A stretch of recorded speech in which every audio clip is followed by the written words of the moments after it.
Hello students, welcome back to royal Ayurveda academy. आज के इस वीडियो में हम बात करने वाले हैं स्वस्थ व्रत के लास्ट चैप्टर की, जो कि है national health policy.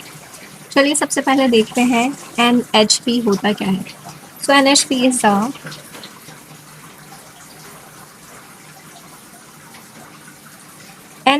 is a policy framework of the government of India that provide a direction for improving the health status of the population and ensuring accessible, affordable and quality health care। तो समझ आया।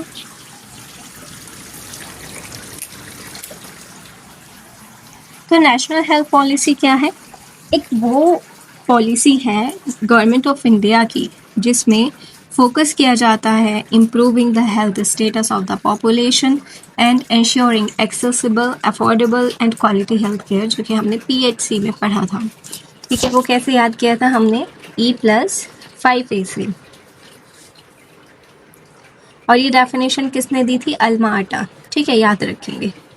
Main objectives क्या हैं इसके? तो इसकी trick याद करेंगे हम। हेल्दी इंडिया, H से आता है हेल्थ फॉर ऑल, सबके लिए सेम है, चाहे वो गरीब है, अमीर है, काला है, गोरा है, लंबा है, छोटा है। ठीक है। इक्विटी इन हेल्थ केयर, ठीक है। हेल्थ फॉर ऑल, इक्विटी का मतलब होता है इक्वल डिस्ट्रीब्यूशन। ठीक है, एक इक्वल होता है, एक इक्विटी होता है। तो इसमें एक फ़र्क होता है। देखो, कोई आदमी है जिसके पास 10 रुपए है, एक के पास 50 रुपए है, एक के पास 90 रुपीज़ है।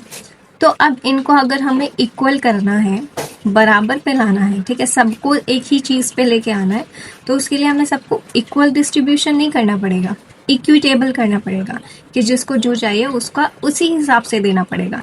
अगर हम इक्वल डिस्ट्रीब्यूशन करते हैं, यानी मान लो सबको 10-10 देंगे, तो 10 वाले के पास टोटल 20 होंगे, हमें 100% करना है। ठीक है, तो 10 वाले के पास 20 हो जाएंगे, 50 वाले के पास 60 हो जाएंगे, और जो 90 वाला है सिर्फ उसका टारगेट पूरा होगा कि वो 100 हो जाएगा, बाकी दो नहीं होंगे।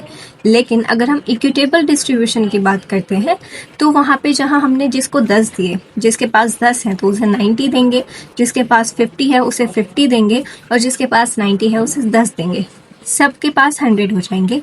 That is known as equity. A से आता है एक्सेसिबल हेल्थ केयर, एल से आता है लोअर डिसीज बर्डन। ठीक है, यानी डिसीज को कम करना है, टेक्नोलॉजी एंड रिसर्च को आगे बढ़ाना है, human resource and development, yield better health outcomes, improve preventive health care. ठीक है, स्वस्थ से स्वस्थ रक्षणम, स्वस्थ व्यक्ति के स्वास्थ्य की रक्षा करनी है, यानी उन्हें डिसीज ही ना हो। नेशनल हेल्थ गोल्स जो कि चलते हैं programs, disease control and prevention, increase public health expenditure, affordable health care होना चाहिए। अब scope of Ayurveda in NHP क्या हो जाएगा? AYUSH, a healthy system. तो आयुष क्या है? एक्सेसिबल, बाई से yoga and lifestyle promotion. Use आता है यूनिवर्सल हेल्थ कवरेज, ठीक है, सबके लिए है। ऐसे आता है स्ट्रेंथनिंग आयुष इंस्टीट्यूशन, जो कि आयुर्वेद, सिद्ध, यूनानी, ठीक है, अभी इन्हें प्रमोट करना है क्योंकि ये नेचुरली रोगों को हील करते हैं। H से आता है हेल्थ प्रमोशन एंड प्रिवेंशन।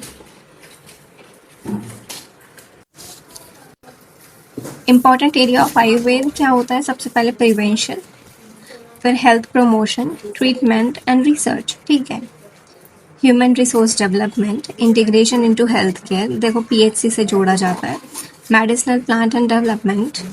तो ये सारे क्या थे इसका इम्पॉर्टेंट एरिया ऑफ आयुर्वेद।